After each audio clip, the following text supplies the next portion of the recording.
Hello and welcome to the education tutorials. तो आज हम बात करने वाले हैं इंडियन रिएक्शंस आफ्टर 1857। 1857 का जो रिवॉल्ट हुआ था, ब्रिटिश को उस टाइम झटका तो लगा था, उन्हें डर तो बैठा था कि हाँ, इंडियंस कुछ भी कर सकते हैं और आज के खिलाफ आएंगे, कल को और ज़्यादा मात्रा में भी खिलाफ आ सकते हैं। वो डरे तो थे। अब डरने के ही बावजूद ही जो है उन्होंने अपनी पॉलिसीज़ बनाना स्टार्ट कर दिया था, उन्हें चेंज करना स्टार्ट कर दिया था। ब्रिटिश गवर्नमेंट कंप्लीटली कंट्रोल ले चुकी थी अपना ईस्ट इंडिया कंपनी से। ठीक है, अब जो है सेक्रेटरी ऑफ स्टेट हेड बना दिया गया था। कोई भी फैसला इंडिया में होगा सेक्रेटरी ऑफ स्टेट करेगी। अब जब ब्रिटिश का रिएक्शन था क्या, पॉलिसीज बनाना, लेकिन इंडियंस भी रिएक्ट करेंगे क्योंकि जो ये रिवॉल्ट उन्होंने किया था, गुस्सा उनके अंदर था, आग उनके अंदर थी आज़ादी की, लेकिन आज़ादी उनको मिली नहीं है, तो वो आगे भी जो है बढ़ना चाहेंगे। अब यहाँ पर हम बात भी ये करने वाले हैं कि जो नेशनलिज्म की भावना थी, जो राष्ट्रवाद की भावना थी, वो इंडियंस में किस तरह से इंक्रीज हुई थी, क्या क्या रीजंस थे इंडियंस के पास जो है जिससे जो नेशनलिज्म की भावना है वो उनके अंदर बनी रहती है और आगे जाकर वो उनको आज़ादी भी दिलाती हैं। ठीक है, तो सबसे पहले ये समझिए कि जो नेशनलिज्म वर्ड है इसका मीनिंग क्या होता है। देखिए, जब कुछ ग्रुप के लोग सेम भावना रखते हैं, सेम कल्चर, सेम लैंग्वेज और सेम एनिमी होता है उनका, और सेम प्रॉब्लम्स को वो अपनी लाइफ में फेस कर रहे होते हैं, टॉर्चर को फेस कर रहे होते हैं, तो उनकी भावनाएं मैच करती हैं। वो सोचते हैं कि हाँ, हमारे साथ गलत हो रहा है। कौन कर रहा है? एनिमी। एनिमी कौन है उनका? ब्रिटिश। ब्रिटिश के खिलाफ सब यहाँ पर लड़ना चाहते हैं, यानी कि अब वो पूरे देश को एकजुट होकर उनसे जो है अपनी आज़ादी वापस लेना चाहते हैं।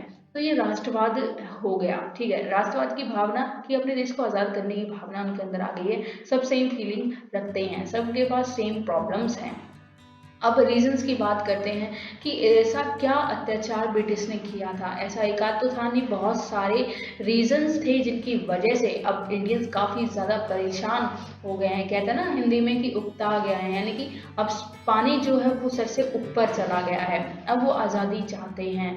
अब इनके जो हर वर्ग के लोग थे, अब इंडियंस में सब पूरे इंडिया में एक जैसे लोग तो नहीं होंगे, सब में अलग तरह के लोग होंगे। कुछ पीजेंट्स होंगे, कुछ कलाकार होंगे, कुछ फैक्ट्री में काम करते हैं, कुछ बड़े लोग हैं, कुछ छोटे लोग हैं, बहुत सारे लोग होंगे, सबके अलग अलग पेशे हैं। अब वो कैसे रिलेट कर पाते हैं, ये हम बात यहाँ पर करने वाले हैं। तो सबसे पहले बात करते हैं condition of peasant and artisans की। पीजेंट्स और आर्टिशंस की क्या कंडीशंस रही थी जिनकी वजह से वो इस रिवॉल्ट में शामिल होते हैं, और लोगों के मूवमेंट जो लोग करते हैं 18% रिवॉल्ट के बाद, उसमें जो है एड ऑन होने के लिए तैयार हो जाते हैं। सबसे पहला सिस्टम था जो जिससे प्रेजेंट काफ़ी ज़्यादा परेशान थे, वो थे land revenue policies, Ryotwari, Mahalwari, permanent settlement. ये तीन जो है मैंने आपको रिवेन्यू पॉलिसीज बताई हैं कि किस तरीके से अंग्रेज को पीजेंट्स को जो है परेशान कर रखे थे। उनके गिरे मरने तक बात आ गई थी, खाने को अनाज नहीं था, एक भुखमरी जैसी सिचुएशन उन्होंने पैदा कर दी थी। इतना ज़्यादा बुरा हाल उन्होंने पीजेंट के साथ कर रखा था। दूसरी और अगर बात करें, जो कंपनीज ब्रिटिश सरकार ने या ब्रिटिश कंपनी ने जो है लगाई हुई थी अपने बिजनेस के लिए, वो सब जो है आर्टिजन्स की जो है कल्चर है, उनकी जो लाइफ है, उनका जो काम है, उसको डिस्ट्रॉय कर रही थी। अब हाथ से बनी चीज़ कोई भी नहीं लेना चाहता था, सब मशीन से बनी हुई चीप चीज़ लेना चाहते थे, सस्ती चीज़ों को प्रसिद्ध को लेना चाहते थे। तो आर्टिजन्स का यहाँ पे तो जो है लाइफ ही पूरा डिस्ट्रॉय हो गया। दूसरा, यहाँ पर जो है उन्होंने जो कॉटन से जो कपड़े बनाया करते थे कलाकार, उनके रेट काफ़ी ज़्यादा हाई कर दिए थे, जो उनकी खरीद से, उनके बजट से ही बाहर थे, वो अफोर्ड ही नहीं कर सकते थे। तो ये भी रीज़न था कि अब उन्हें अपना जो कपड़े बनाने का आर्टिफिशियल्स का जो पेशा था वो उन्हें छोड़ना पड़ रहा था। छोड़ने के बाद अब उन्हें जीने के लिए कुछ तो करना है, तो क्या करते हैं, एग्रीकल्चर की तरफ शिफ्ट कर जाते हैं। लेकिन एग्रीकल्चर, पीजेंट्स पहले ही बुरा हाल मचा रखा है, अब वहाँ भी नहीं जा सकते, तो ये सब प्रॉब्लम्स क्रिएट हो रही थी। उसके बाद फैक्ट्री वर्कर्स की बात करें कि फैक्ट्री वर्कर्स किस तरीके से परेशान थे, उनके अंदर कैसे नेशनलिज्म और लोगों के साथ उनकी फीलिंग्स मैच होती हैं। तो पहला ये है कि जो ब्रिटिश थे वो उनको प्रॉपर सैलरी नहीं दिया करते थे, कोई फैसिलिटी नहीं दी जाती थी, बस ब्रिटिश जो एम्प्लॉयमेंट थे सिर्फ उन्हीं को दी जाती थी। हम इंडियंस को कुछ नहीं समझा जाता, बल्कि हमें टॉर्चर किया जाता, सैलरी बस ना के बराबर हुआ करती थी। दूसरा, फैक्ट्री वर्कर्स को अलाउड नहीं था कि वो किसी भी स्ट्राइक में जाएं। ठीक है, क्योंकि अगर वो स्ट्राइक में जाएंगे तो फैक्ट्री का काम मंदा पड़ जाएगा, ब्रिटिश सरकार ये बिल्कुल नहीं चाहती, बिजनेसमैन ये बिल्कुल भी अफोर्ड नहीं कर सकते, तो वो उनको अलाउ ही नहीं करते थे कि वो स्ट्राइक पर जाए। अगर वो जाते तो उनको नौकरी से निकाल दिया जाता, यानी कि 2 रोटी जो उनको मिल रही थी वो भी उनको नहीं मिलेगी। तीसरा यहाँ पर बात करते हैं जिसकी वजह से नेशनलिज्म की भावना इंडियंस में पैदा करने वाली जो चीज़ है वो सबसे ज़्यादा होती है, जो सबसे बड़ा हाथ होता है एलाइड क्लासेस का। एलाइड क्लासेस का हाथ था 1857 में लोगों की हेल्प ना करना, उनकी वजह से भी जो है रिवोल्ट हार गए थे। अब वही वजह बनती है कि नेशनलिज्म की भावना लोगों में आती है और वही आगे जाके जो है उनको मूवमेंट रिवोल्ट करने के लिए बोलते हैं। एलाइड क्लासेस की 1857 से पहले की बात करें कि वो क्या मेंटल स्टेट उनकी थी, क्या थिंक थी उनकी, वो ये सोचा करते थे कि ब्रिटिश जो हैं वो हमें सिविलाइज्ड बनाने के लिए यहाँ पर आए हैं। जब तक वो पढ़े नहीं थे तब तक वो ये सोचा करते थे, क्योंकि उन्हें लगता था कि 1857 को रिवॉल्ट में हम साथ नहीं देने वाले हैं, क्योंकि ब्रिटिश तो यहाँ पे अच्छा काम कर रहे हैं, वो तो हमें सिविलाइज कर रहे हैं, फिर भी आप उस इनके अगेंस्ट क्यों कर रहे हैं, लेके तो इसलिए वो साथ नहीं देते हैं 1857 में। ठीक है, लेकिन जब वो पढ़ लिख जाते हैं, एजुकेशन सिस्टम आता है, जब वो पढ़ लिख जाते हैं, जो फिल्ट्रेशन थ्योरी आई थी ना कि जो अमीर लोग हैं, बड़े लोग हैं, उनको पढ़ाया जाए, अब वही जो आज से इनके साथ बन जाते हैं अमीर और बड़े लोग, वो कैसे बन जाते हैं कि 1857 के रिवॉल्ट के बाद अब वो पढ़ लिख गए हैं, अब वो जो ब्रिटिश की पॉलिसीज हैं उनको एनालाइज करना सीख गए हैं, उनको देखना सीख गए हैं कि क्या किस तरीके से ये पॉलिसी लगा रहे हैं, किस तरीके से हमें बहका रहे हैं। ठीक है, उन्हें पता चल जाता है कि इनकी पॉलिसीज गलत हैं, वो हम इंडियंस को पागल बना रहे हैं, उनका मेन एम बस पैसा कमाना है, बस रेवेन्यू जनरेट करना है। ये चीज़ अब एलाइड क्लासेस को भी समझ आने लगी थी, और समझ आने लगी है तो वो इंडियंस का साथ देना स्टार्ट कर देते हैं।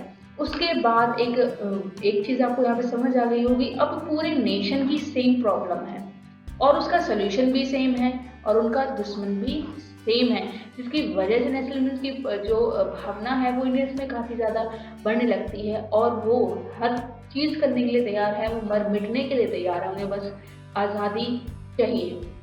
लेकिन ऐसे ही आज़ादी नहीं मिल जाएगी, एक रूल एक सिस्टम उनको बनाना पड़ेगा और सिस्टम बनाने में काफ़ी टाइम लग जाता है। लेकिन अगर हम यहाँ बात कर रहे हैं कि नेशनलिज्म की भावना किस किस तरीके से जो है यहाँ पर बढ़ने लगी है, इंडियंस को किस किस तरीके से समझ आने लगा है कि ब्रिटिश हमको लूट रहे हैं, हमें पागल बना रहे हैं, वो हमें सिविलाइज नहीं कर रहे हैं।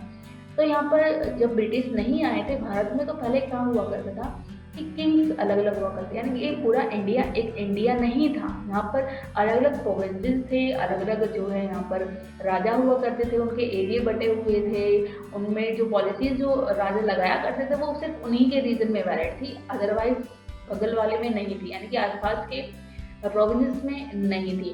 और जिस प्रोविंस में जो पॉलिसी लगाई गई उसी तरीके से लोग रह रहे थे जब तक ब्रिटिश नहीं आए थे। लेकिन जब ब्रिटिश आ गए थे तो ब्रिटिश की एक पूरी अथॉरिटी थी, यानी कि जो ब्रिटिश एक जगह लागू कर देता है वो पूरी ब्रिटिश टेरिटरी ब्रिटिश इंडिया में वो लागू होती थी, यानी कि अथॉरिटी सेम है, पूरा एरिया सेम है जहाँ ब्रिटिश रूल कर रहे हैं। पॉलिसीज अगर एक जगह है तो पूरे इंडिया में वो पॉलिसीज लगती थी जो एरिया उन्होंने एनेक्ट किए हैं, सेम लोग थे और उनका दुश्मन सेम था। अब उन्हें पता चल गया था कि ये लोग हमें लूटने आए हैं, बिजनेस करने नहीं आए हैं। ठीक है, अब नेशनलिस्ट की भावना यहाँ पर अराइज होने लगती है इंडियंस के बीच में। उसके बाद भी कई सारे ऑप्शन हैं जो हमें इंडियंस को मदद करते हैं ये समझने में कि ब्रिटिश क्या कर रहे हैं और किस तरीके से हम उनको अपोज कर सकते हैं। तो वेस्टर्न एजुकेशन जो अब यहाँ पर चलन में आए थे इंडिया में, जो इंग्लिश पढ़ाने का जो निर्णय था इंडिया के लोगों को, वो इंडिया को एजुकेट कर रहा था। इंडिया के लोग जो एजुकेटेड हो चुके थे वो ब्रिटिश की पॉलिसीज को अब अपोजिट में लेने लगे थे, उनका अपोज करने लगे थे, उनके अगेंस्ट जाने लगे थे कि ये आपकी पॉलिसीज गलत हैं। अनपढ़ लोगों को तो ब्रिटिश कैसे ही बहका देते थे, कुछ भी उनको कह दिया करते थे, लेकिन जो पढ़े लिखे लोग हैं उसको नहीं पागल बना पाते थे, क्योंकि वो अब उनकी पॉलिसीज को एनालाइज करने लायक थे, वो उनकी लैंग्वेज को समझने लायक थे। तो वो अब क्या करते हैं, पढ़े लिखे लोग जो बाकी लोगों को है ना अवेयर करने लग जाते हैं कि ये पॉलिसी इस वजह से आई है, इससे ये होगा और हमें ये नुकसान इससे होने वाले हैं। और ये भी कह देते हैं कि ब्रिटिश हमारे साथ बहुत ज़्यादा गलत कर रहे हैं, इंडिया में पहले भी रूल हुआ है लेकिन इस तरीके से किसी ने नहीं किया है, इस तरह से लूट किसी ने नहीं मचाई है। वो सब अशोका के टाइम को याद दिलाते हैं कि अशोका ने भी पूरी इंडिया पर जो है रूल किया है, लेकिन उसकी पॉलिसीज कितनी अच्छी थी, किसी को भी प्रॉब्लम नहीं होती थी, बल्कि सब खुशी से रहा करते थे। अब प्यूपल्स जो है वो अपने इतिहास पर काफ़ी प्राउड करने लग जाते हैं और उन्हें यह पूरा जो है विश्वास हो जाता है कि हाँ ब्रिटिश गलत हैं, हम इनके अंडर जो है काम करने वालों में से नहीं हैं, हमारी एबिलिटी इनसे कहीं ज़्यादा है, हम खुद अपने देश को संभाल सकते हैं, ऐसा वो बोला करते थे। उसके बाद presence of press and vernacular जिसमें काफ़ी ज़्यादा हेल्प की थी इंडियंस को समझाने में, उनको मोटिवेट करने में और राष्ट्रवाद की भावना भावना उनके अंदर जो है राइज करने में। अब जो प्रेस और वर्नाकुलर ने किस तरीके से हेल्प की थी कि लोकल लैंग्वेज जो मैगजीन्स हुआ करती थी उसमें आर्टिकल्स आया करते थे कि देश में क्या चल रहा है, कहाँ पर ब्रिटिश क्या काम कर रहे हैं, क्या काम नहीं कर रहे हैं, ये सब लोकल लैंग्वेज में छपने लगा था। यानी कि बंगाल में बंगाली बोली जाती है तो वहाँ के लोग वो समझते हैं, ठीक है। अब जो भी लैंग्वेज जो लोकल बंदा समझता था उसकी लैंग्वेज में मैगजीन्स बनने लगी, इसकी वजह से हर बात वो समझ सकते थे कहीं भी बैठकर। वो मान लीजिए मैं अपने घर में बैठी हूँ, कोई और बंदा वहाँ बैठा है, वहाँ पर कोई ब्रिटिश वहाँ पर प्रॉब्लम क्रिएट कर रहे हैं, तो न्यूज़पेपर के जरिए वहाँ पर क्या प्रॉब्लम हुई है वो मुझे पता चल रही है। इस तरह की सिचुएशन वहाँ पर जो है यहाँ पर अराइज होने लगी थी। अब उन्हें पता चल लगा कि हम सबको सेम प्रॉब्लम है और हम सबका एक ही दुश्मन है, अगर हम एक हो जाएं तो उसे हरा सकते हैं। सातवीं जो चीज़ थी, जो रीज़न था जो उनको इंडियंस को गणना करने पर मजबूर कर देता है, वो ये था कि रेशियल डिस्क्रिमिनेशन, रंग रंग के आधार पर भेदभाव। ट्रेन कंपार्टमेंट में से महात्मा गांधी को निकाल दिया गया था, ट्रेन में वो बैठे थे। वो एक वाक्य है, जब हम गांधी एरा पढ़ेंगे तो वो पढ़ेंगे वो क्या वाक्य हुआ है। तो ट्रेन में भी मतलब इंडियंस को भगा दिया जाता था। कई सारे ऐसे प्लेसेस थे जहाँ इंडियन को जो है अलाउड ही नहीं किया जाता था। ब्रिटिश एटीट्यूड रखा करते थे कि तुम यहाँ नहीं आ सकते, हम यहाँ रहेंगे, इस तरह का एटीट्यूड वो रखा करते थे।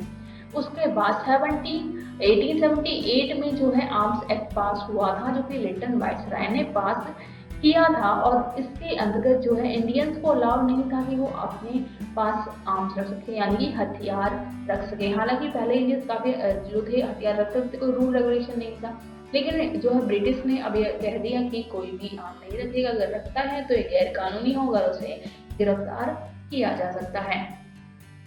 उसके बाद वर्नाकुलर प्रेस एक्ट 1878 ही, जैसा कि मैंने आपको बताया कि प्रेस के जरिए यहाँ पर नेशनलिज्म की भावना लोगों में जो है फैलाई जा रही थी। प्रेस के जरिए हर इंसान अपनी बात, हर लीडर अपनी बात जनता तक पहुंचा रहा था उनकी लोकल लैंग्वेज के अंदर। ब्रिटिश ने ये चीज़ भाप ली थी और भापते ही जो क्या है लोकल लैंग्वेज में जो है पब्लिकेशन बंद कर दिया, बोला कि सिर्फ इंग्लिश में करिए और इंग्लिश में भी करोगे तो हमें दिखाकर करिए, हम छटनी करेंगे, ये छापना ये नहीं छापना है, आर्टिकल लिख के लाओ 4 पेज का, हम उसे 1 पेज का छोड़ देंगे। इस तरीके से कुछ सिचुएशंस वहाँ पे क्रिएट होने लगी थी। उसके बाद बात करते हैं एल्बर्ट बिल कंट्रोवर्सी 1883 में आई थी, जिसमें ये चीज़ था, इसका टॉपिक ये था कि जो ब्रिटिश लॉयर होगा या ब्रिटिश जज होगा वो हिंदू और ब्रिटिश दोनों के केस को देख सकता है, लेकिन अगर इंडियन जज है तो वो सिर्फ इंडियंस के केस को देख सकता है। ये कंट्रोवर्सी सामने आई थी, ठीक है। तो ये सारी जो प्रॉब्लम्स हमने पढ़ी हैं वो जो है कहीं ना कहीं ब्रिटिश को इंडियंस को ब्रिटिश के खिलाफ जोड़ रही थी, वो उन्हें बता रही थी ये हमारा एनिमी सेम है, अगर हम साथ हो जाए तो हम लड़ सकते हैं, हम जीत सकते हैं, हमारी उससे गुलाम रहेंगी आगे अगर आज हम इस चीज़ को एक्सेप्ट कर लेते हैं। तो ये सिचुएशन ये उनका माइंड में जो लीडर्स बिठाने लगे थे, कई सारे लोगों ने हेल्प की थी लोगों को समझाने के लिए कि हमारे साथ गलत हो रहा है, हमें इसका पॉजिटिव जाना चाहिए, ठीक है। इसी के साथ ये लेक्चर खत्म होता है। Thanks for watching. लेक्चर पसंद आया तो प्लीज़ लेक्चर को सब्सक्राइब करें, लाइक करें।